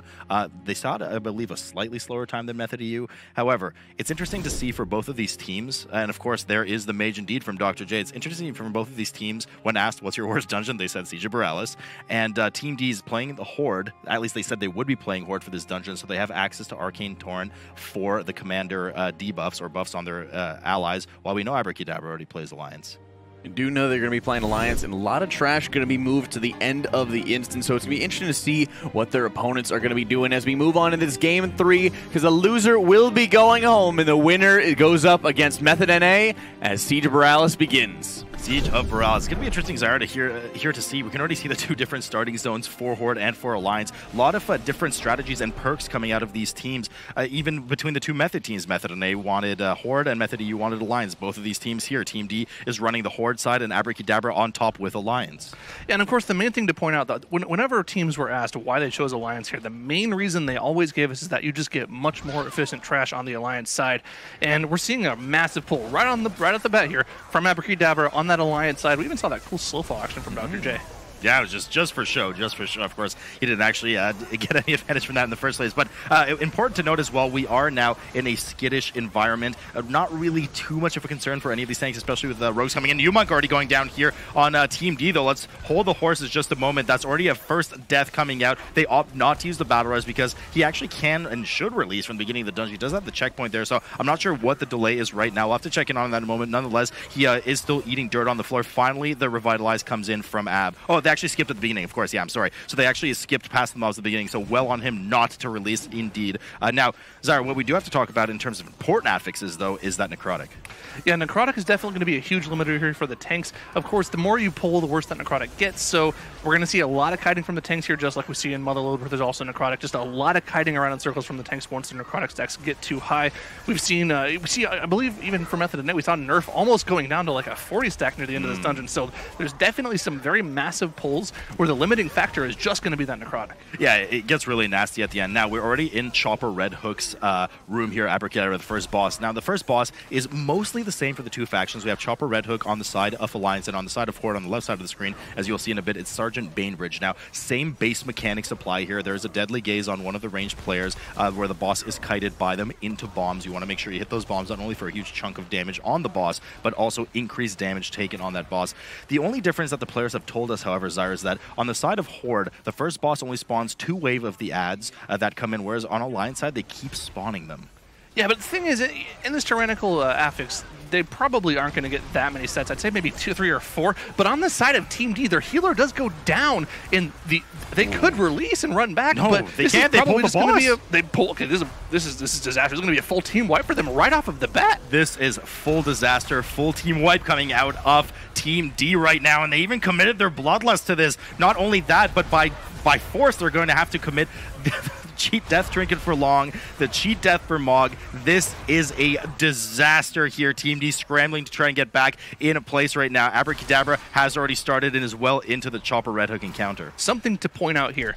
We don't know which of the rogues used their shrouds, so their healer is going to have to release and run all the way back to mass res the entire team. So this is going to be a huge time waster for them. It's going to be awful. Now, one of the things I was going to point out is that Team D's comp for this boss is a lot better. The fixate that we were talking about for the boss only goes on ranged players, and because Abrakeydabra has 2 ranged targets, it could be a lot worse for them. Speaking of running back, you just mentioned difficulty. If it Ab actually died on the way back, increasing the death counter to 6 right now. And on top of it, Mog has now to release as well to help him along the way, likely with saps and distracts from the rogue, just to make sure he can make safe passage back. I've seen this before. I've seen a rogue have to help his healer get back in a dungeon before. I think it was BlizzCon where it happened, but this is going to be pretty rough from them. We do see Chopper Red Hook down to 10% for Abrakeydabra, and it looks like Dr. J is not really doing that much damage, but the strength of the Frost Mage is not in the full-on AoE damage it does. It's in that focused single-target damage. As long as they can keep pumping out those frozen orbs, they can do a lot of single-target damage. Not even that, but I mean, on this fight specifically, he was having half of those gazes fixate on him anyway, so he was just kind of running around in circles and losing a lot of damage. Nonetheless, Mass Stealth comes in from Abrakeydabra right now, who rushes as quickly as they can over towards the first spotter area, which is exactly where they're just about to end up here once this fades off them. We can see the spotter there, of course, with these 4 powder shots. A lot of smallies, or small mobs as we refer to them, on the side here, grabbing everything together. Now, there's going to be a fair bit of a spike damage here on Divine Field in the form of some of those haste debuffs and just all the mobs turning and burning on him. We got to watch out for those necrotic stacks as well, and the curse that increases his damage taken by 15% per stack. But he's already playing quite defensive. Moves out Elstrat, taking a fair bit of damage right now. It actually goes down, and he has no battle res right now, so he has to release and start running back. The 2 rogues are trying to hang on. Swag procs his cheat death, and Divine Field has procced his cheat death trinket as well. They're trying to finish off the rest of this pack, but in order to get out of combat, they're going to need to kill this spotter, which is absolutely crucial to their strategy. Yeah, and I mean, here's the thing, right? They don't actually need the spotter for the rest of the dungeon, because they do have that 1 spotter in front of the second boss, and then they also have the 3rd spotter later on. They only use 2 of the spotters. If they did use all 3 spotters, that would be a strategy. But because of that death, they do have to kill this spotter right now, when they might have been able to use it on one of these next 2 pulls coming up, where they could, maybe double spotter down. Now they're just going to have to settle for 1. They're going to have to settle for 1, and that mistake was not nearly as costly as the one from Team D. Team D is still not even halfway. They're only a third of the way through the boss on Sergeant Bainbridge on the Horde version of it. On the small screen on the left there, Abrakeydabra has managed to recover from this. 1 death on the board. They don't, of course, they didn't use their battle res. The guy who can battle res is the one who died, but they managed to stabilize, finish off the pack, and run over into the second boss's room. Dread Captain Lockwood, along with all of the trash. Huge AoE coming in. Yeah, a little bit of unfortunate mishaps there for Dr. J. His frozen orb decided to not go anywhere and just stay right in front of him, looking pretty there. Lucky. It knows. I think that frozen orb knows how hard it is for melee classes to see the boss in the ground when whenever there's a frozen orb on the ground. Oh, He's look, just there's another helping one. the melee out. No, but you know, that's the strength of this class and this spec that he's playing. You get as many frozen orbs as possible, and you just crank out those ice lances for single target DPS. You know, I mean, Divine Field could have thrown him a bone there. He could have dragged the mobs back into the orb just a bit to help him out, but it seems that that was not too much of a concern for them as they're finishing up the rest of the trash right now. Divine Field has had a reset on those necrotic stacks. 16 now, a maximum of 50. Well, not maximum, you can go beyond 50, but 50 is the soft cap in terms of just being unhealable. 2% decreased healing per stack from him, so 20 for that, and they are dealing with their second round of reaping on top of it, whilst Team D is still looking to finish off Sergeant Bainbridge, which is sitting at 8% right now. Yeah, and the thing about this boss on Tyrannical, Dread Captain Lockwood is a long boss. It takes forever to kill this boss because every single time he gets to 100 energy, you'll jump back on the boat and you'll have to deal with another set of cannoneers and deckhands. And it looks like they didn't even try to root the deckhands on the boat that last time around, so we'll have to see if they plan on doing it here again. But, you know, my guess is because the mage wants to be able to blizzard multiple targets from our frozen orbs, they're probably not planning on doing that. Not planning on doing it as the rest of the second round of reaping parades over in on the group. But I think you nailed it on the head. The frozen orb is just too crucial to have those extra targets in, and frankly, outside of accrued necrotic stacks on the tank, those extra 2 deckhands don't really do anything, barely any damage, and they are slowable, they're CCable, so Divine Field has plenty of opportunity to reset, especially with the permanent huge amount of slow coming out of that Frost Mage for Dr. J on the side. But Abrakeydabra is just dealing with their next rotation right now as Lockwood has come down from the boat yet again at around 50% health remaining, whilst Team D is now chewing through some of the trash and getting ready for their spotter play. But they actually pulled the commander that patrols there. Not a typical pull that you see. Yeah, that commander is kind of it's one of those mobs in the dungeon that the spotter is unable to be affected by. So it's not really like the best thing, but it might just be a mob count thing. They might not have a perfect strategy like, you know, Dr. J does in this dungeon. But like you mentioned, it's a little bit weird. This doesn't seem like a practice strategy from Team D. They don't seem very comfortable in here at all. And then on top of it with the commanders, not only is it not affected by the spotter's artillery rain, but you know, first of all, it has a huge amount of health compared to a lot of the other mobs, and it does a buff on all the mobs that decreases their damage taken by 70% for, I believe, 10 seconds, which is where the Horde side comes in. Of course, they do have the Dispel, but I do see you pointing, and indeed, Umunk did fall over there. A bit of a sloppy pull once again here from Team D, as they're just on the cusp of proccing their second Reaping. Yeah, and Abrakeydabra has killed their final cannoneer. Hopefully, Dread Captain Lockwood comes down at a roughly sub 20%, so they should be able to finish off the second boss here, as it is below 10% now. Like we mentioned, we were just talking about how Team D was sloppy, and we did mention it. Umunk went down again. They had to use one of their battle reses available to them, so they won't have that for the rest of the dungeon. And so far, it looks like Abrakeydabra is, you know, pretty comfortable in practice after that slight hiccup they had earlier in the tournament. Yeah, I mean, everything's looking great for them outside of that Elsrat death. However, we do know some of the most dangerous trash and pulls in the dungeon are coming up in the form of the Dark Fathom trash. We know once you pull the third boss in that room, all of the trash, including 2 commanders that we just coveted earlier as being a huge pain in the butt, they are mixed into the fold, and you do have to kill them on top of everything because they're not affected by the spotter. Ashline taking a fair bit of damage on the way, and you can see some of those necrotic stacks that came in from melee as Divine Field finally starts to face tank this huge amount of mobs that came in. Of course, a lot of them coming in from Ashline. That's why he got meleeed. He was running off and tricksing them to Divine Field. Yeah, I remember this is one of the polls that when we were talking to the teams about, when we were talking about Siege of Boralus with Abrakeydabra, this is one of those polls where, you know, Dr. J is like, ooh, I have a strategy here, and he had that kind of evil grin on his face. He will tank all of the small mobs. He will aggro all the small mobs up to himself. He'll keep aggro with Frozen Orb and Blizzard, and we see Divine Field off in the corner tanking 3 Demolishers all by himself. And Dr. J is able to do this because of the massive slows that Frost Mage brings. On top of that, the rogues will be tricksing Dr. J instead of Divine Field, so he will keep all the aggro, and the rogues can just AoE everything down. Yeah, the problem is they kind of misplayed a few of the artillery sieges coming in, and these mobs have lived for way longer than they're really needed to or than usual for them. On top of it, Divine Field's accrued 27 stacks of necrotic, and it's not like Prot where it doesn't do a small amount of damage. They've separated 2 different packs of trash that Divine Field can have contributed a substantial amount of damage to, especially with the misplay on that artillery strike coming down. But they have managed to pull it off right now as Divine Field has leapt away and reset his necrotic stacks from those 3 crushers, the demolishers, excuse me, and they are indeed well synced at least, which is quite nice for them, so that they have their AoE denial cast not too differently apart. And of course, now what they can do is just cleave these 4 mobs down and proc their 3rd Reaping Wave, and then at that point they can actually skip to the later part of the dungeon with a Shadow Meld or a Shroud at that point, because they are able to actually drop combat right before the Reaping spawns. So we'll have to see what they plan on doing from here, but they can just kind of easily cleave down the 3 Demolishers. When they talked about how they did this section of the dungeon, they said they did everything in 2 pulls, and I don't know if they kind of meant that the demolishers were a second pull, or if they meant that, you know, the entire part was 2 pulls. They did actually have 3 more mobs come in at a low HP. I'm not really sure where those came from. They must have been... Those is what I mentioned earlier. Those were part of the pack that were meant to be killed, and Elsarat goes down here now as well. Fortunately, once again, they dodge a huge bullet as they have the checkpoint present where Dread Captain Lockwood was just killed for the team, so he manages to release and come back in because certainly nobody would be able to battle res him. But this is what I was mentioning, Zyro. This strat seems great and dandy, but they're playing it really sloppily. Those Buccaneers that came in on the side were part of the initial massive pack that Dr. J was the one tanking, as you mentioned, quote unquote, and kiting to the side that were meant to be killed with the spotter. They survived the entire time. Not only that, but they actually almost killed Dr. J because he had to emergency run back in and have Divine Field grab them off of him. Yeah, and this reminds me kind of how their first run of Siege of Boralus went, where they weren't exactly clean. They had a couple random spot deaths in this exact section of the dungeon, and it looks like it's happening all over again for them. But fortunately for them, Team D has just had way too many wrong things go wrong in this dungeon, and they're just so far behind at this point. They haven't even gotten halfway onto the second boss yet. Yeah, I mean, they have a huge amount of work to do, and we're starting to get close to some of the most dangerous pulls in this dungeon right now for Abrakeydabra. First, we have, of course, the spotter pull, along with all of the shots from... I'm just kind of blown away by what's happening right now. They have a massive amount of trash heading up behind them, and as you mentioned earlier, Zyra, we saw something like Method and A with the mass entangle down the stairs was very well done. The only control that they have here in terms of mass crowd control or mass slow is from Dr. J right now. This is ridiculous. There is a third Reaping Wave in here on top of tons of trash. Everything is running around in circles and starting to get split up right now. They're not getting effective cleave from the spotter artillery rain, and Ashine is dropping so low. He has aggro on God knows what in this pack right now, and he's already at 8 stacks of Necrotic and has procced his cheat death.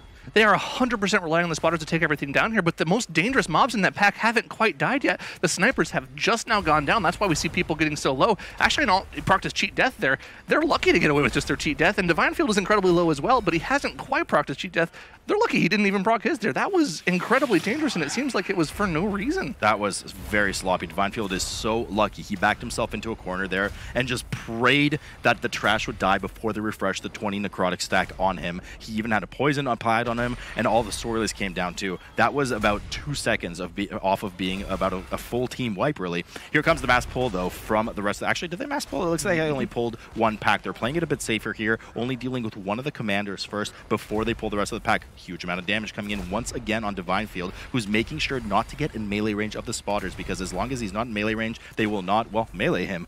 So just by being on the side of them, he's trying to, you know, bide his time with the damage, and not only that, but the necrotic stacks as well. This is one of the things. This is the exact same strategy Abrakeydabra did in their first match against Method EU. They did one pull before pulling the boss to pull all of the rest of the trash in the room, whereas both Method NA and Method EU decided to try to pull all of the trash at once, and both of them were able to pull off that pull. So if we see Abrakeydabra somehow make it through to the grand finals, that's just going to be a huge loss for them against Method EU in this dungeon. They don't do this section of the dungeon nearly as clean as it's possible to be done. No, not at all, Zara. You're absolutely right about that. Finally, we see the third Reaping Wave proc here for Team D, who has just now killed the second boss of the dungeon, Long going in there and getting quite low already. He does not have his cheat death trinket available to him, so he's gonna have to be careful and not to overpull here as the rest of the big pull comes in from Dark Fathom's room. Of course, not as big. There's only one commander present here. Jay taking a huge chunk of damage right off the bat. Same with Ashine. Keep in mind they do not have the cheat death present on the rogue right now as Divine Field starts ramping up not only poison stacks and getting refreshed at max 5 stack, finally gets a dispel from actually no dispel. I think he's playing dwarf. Is he playing dwarf? He must have been playing dwarf, because he got rid of not only the poison, but as well the 25 stack of necrotic. So there goes that 2-minute cooldown. Yeah, even that right there wasn't clean at all. Dr. J got bopped in the head by Hadal right as he was running out of the room. Didn't quite get the boss reset off, and it took him down to 30% at the start of the pull. But because they did have those double spotters up for that pull, they were able to pretty efficiently cleave everything down, and, you know, minus the commander that they had a single target down.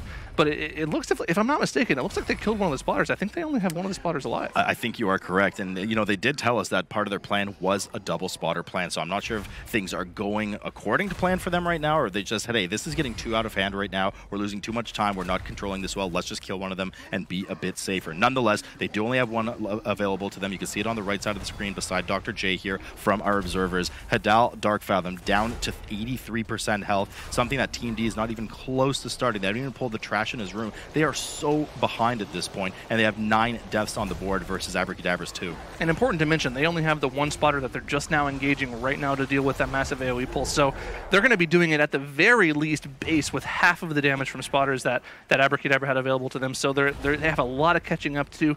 They're probably going to have, you know, 1 or 2 full team wipes from Abrakeydabra to come back on this dungeon, and it's not looking good for them right now. No, it's not at all. Barely healing through that ricochet damage from the 4 snipers in front of the spotter. Long runs right in and gets ready to pull the entire room. Does so by tagging Dark Fathom with a weapon throw, which automatically aggroes all of the trash in the room, and he runs outside all the way around the corner, waits patiently for everything to come in, make sure tricks of the trade are active on him. You don't want those mobs spilling in every which direction. Now keep in mind, they are playing Horde, so they do have a bit of advantage here over the commanders that will bolster their group members with 70% damage taken decrease.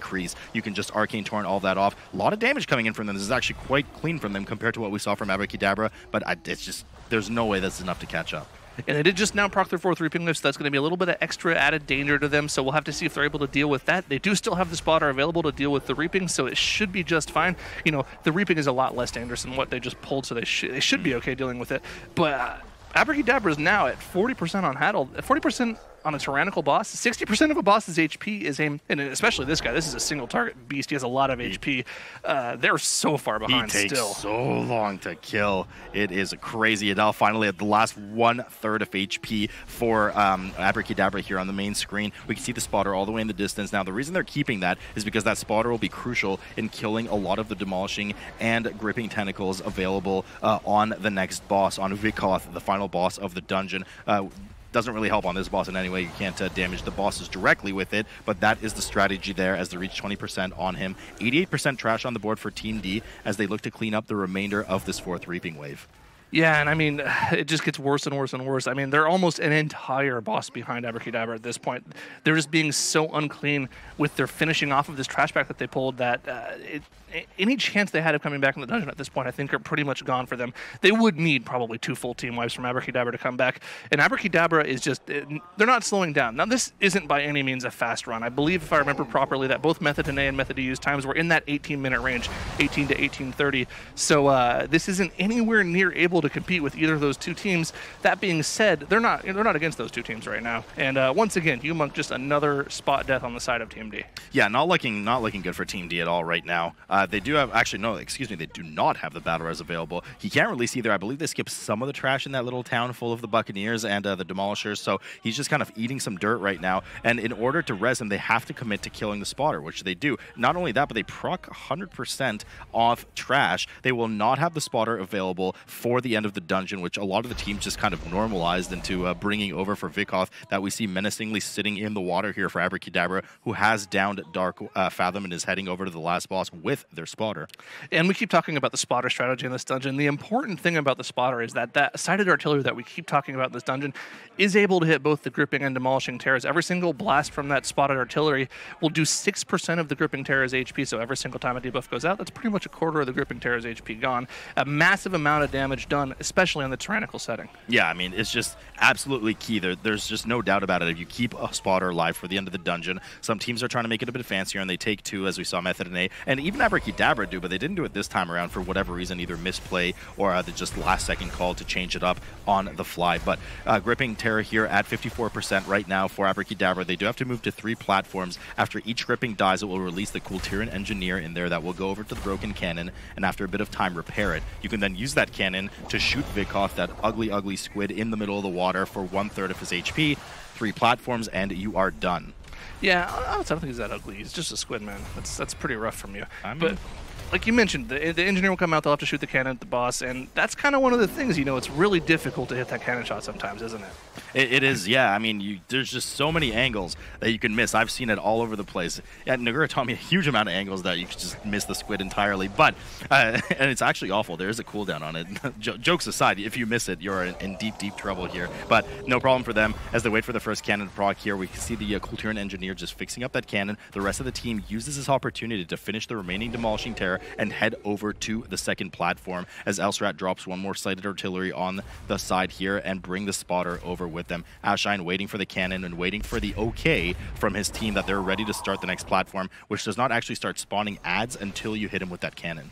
Yeah, and of course we are kind of making light of this fight, but there is a lot of damage going on in this fight. Every single time one of those surging waters go down on a player, that's a lot of damage. You can see that debuff on Ashine right now. Every single one of those ticks very quickly taking, an eighth of his health about. So it does need to be dispelled. Now, if they do really need to dispel them, the rogues can use their Cloak of Shadows. Dr. J can use his Ice Block, but aside from that, there's not really too much going on. They have to dodge the area of effect on the ground, which you see going out right now. Thank you, Vitgoth. Appreciate that.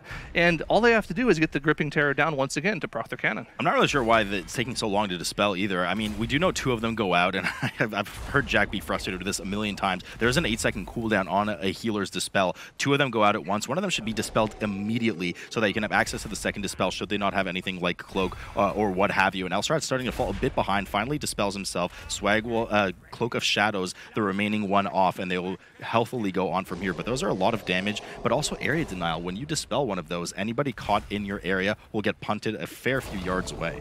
Yeah, and this is just, it's all daisies for Abrakeydabra right now. They only have to deal with one last Gripping Terror to proc that last cannon to deal with Vitgoth's health here.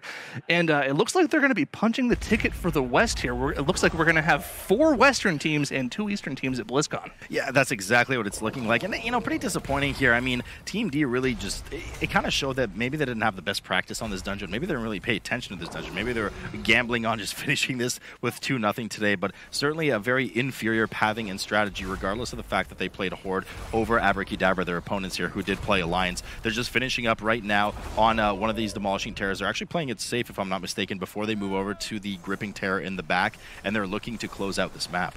Yeah, definitely. Like the speed run play is definitely to go back and kill the Gripping Terror as quickly as possible, but from people pushing high keys, that it's definitely a lot safer of a play to kill that first Demolishing Terror, so you have no chance whatsoever of wiping. That first Demolishing Terror has, I think, like 3 or 4 times the amount of HP. That being said, final Gripping Terror going down for Abrakeydabra, and all they have left to do is shoot that final cannon shot. And let's hope they make it, Zyro, because they're about to do right that. They're going to finish off the spotter as well, skip their 5th Reaping Wave. Demolishing has popped up in the front for Divinefield. No problem as the final cannon blast goes in and seals the deal here as Abrakeydabra take the series 2-1 and advance to meet Method NA in the lower. Look at how excited Jay is there. He's incredibly excited. So much joy surrounding him and the team as Abrakeydabra does punch their ticket to meet up with Method NA, their constant nemesis in the West there, Sours. Oh, yeah, and I think if Abra can beat Method NA, that would be quite the upset as well, where Method NA has kind of been the gatekeeper for Abrakeydabra, always defeating them in the lower bracket finals, always going up then to meet Method EU in the top, and eventually getting 2nd place.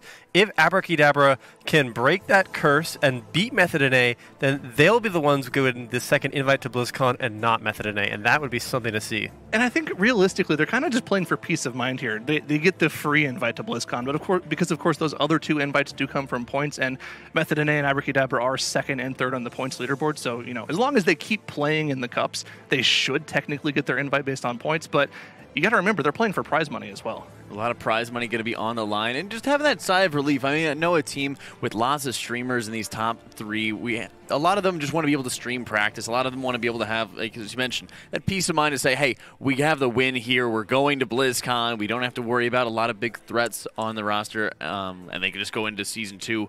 Just be a little more relaxed, Loot.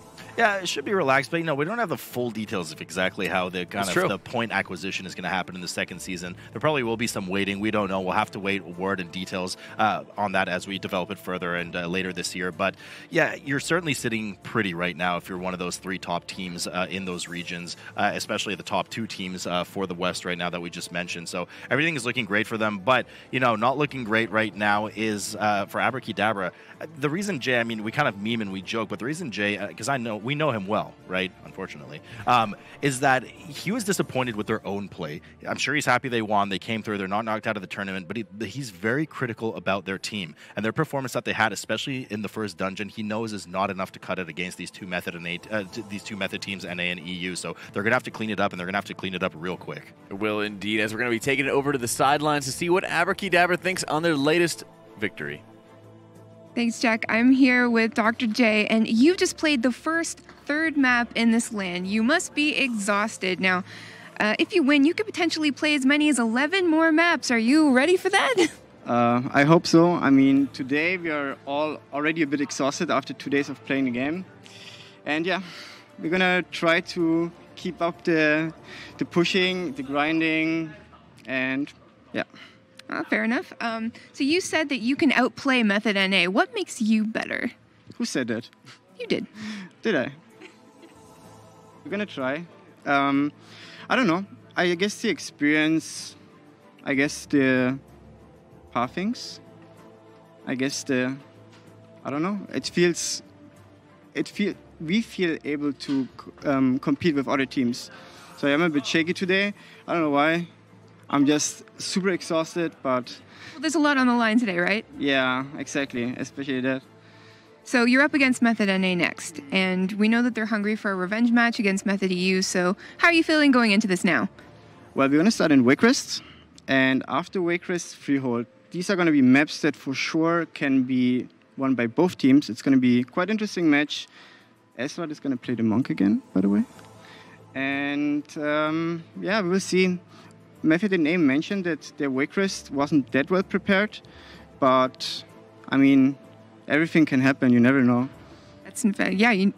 I'm pretty confident in the Freehold if our team manages to just build up the motivation a bit. Today is just a bit shaky. I don't know if you guys in the chat also saw it. We've been playing better at other points. It's just the exhaustment starting to get on our nerves, I mean. Absolutely, but I'm sure you can pull through. What does the desk think? And thank you so much for that one at this. And they've shown time and time again, they've had that dedication and bringing back the Monk. I'm pretty excited about that one, Zyro. Yeah, I think the Monk's going to be really interesting for them. We saw after they won that series there that they were like kind of not really excited. And I thought it was just kind of like, oh, these guys are so determined. They know they have a match to play right now. But, you know, Jay Sagan himself, they are a little bit exhausted. Oh, yeah. And Abrakeydabra was able to do quite well in this dungeon. They didn't have any of the issues that Team D faced here on the first boss. Of course, Chopper Red Hook, slightly different than the boss that Team D is going to face, but the mechanics are all identical. And Abrakeydabra kept 2 spotters alive throughout the whole dungeon, although they opted to only use 1 spotter at the very end of the dungeon here. See them at 98% with just that single spotter alive. And it's a little bit slower, of course, to use just 1 spotter, but it is also a lot safer. And once they get here to Vikoth, the fight is fairly straightforward.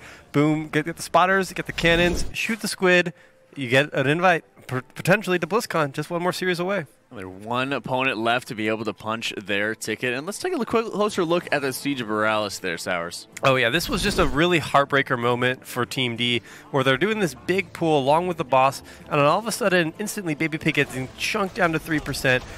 Ab's doing his best to catch back up. Then, oh, down he goes. He ends up getting shot by those mobs. He's got a little bit of healing threat, and they just take him out. And once he's dead, the team's got to do whatever they can to wipe up as fast as possible, but it can be hard. And, you know, when you're in the situation, you have to make a call to die, but sometimes you can't even die that quickly to even reset. So they kind of struggle around for a little bit to just die. You see people able to vanish and maybe reset a little bit there, but it ends up costing them way too much time, and they were just set back so behind. Without a doubt. And having 3 different marksmen out there to be able to deal with firing shots off randomly, it almost looked like if Baby Pig and their healers sat back maybe a little bit more, allowed some of those extra mobs to get their cleave damage all onto the tank, because I know, Salute, how much you love that haste debuff. Oh, God, it's absolutely fantastic. Jack's I only hear about it every time. Oh, God, it's awful. Sorry, what was it? Yeah, exactly. But that haste debuff is absolutely just debilitating on a tank. It's just not fun. But we actually saw, and part of the reason that Baby Pig did proc that cheat death is he got hit by one of those debuffs coming in. You can see that bleed-looking, kind of bloody sword-looking like icon that comes up. I know it all too well, Jack. Yeah, I mean, it was just sloppy. It was messy. You know, Ab kind of poked back in line of sight of the marksman that they were trying to line of sight on the side, so it just didn't work out for them. And he died quick. I mean, he probably didn't even have time to react to the fact that he had that aggro. It was almost a one-shot. Was indeed. Now, so we take a look at the bracket here with Team D being eliminated. Abrakeydabra moves on to go up against Method NA.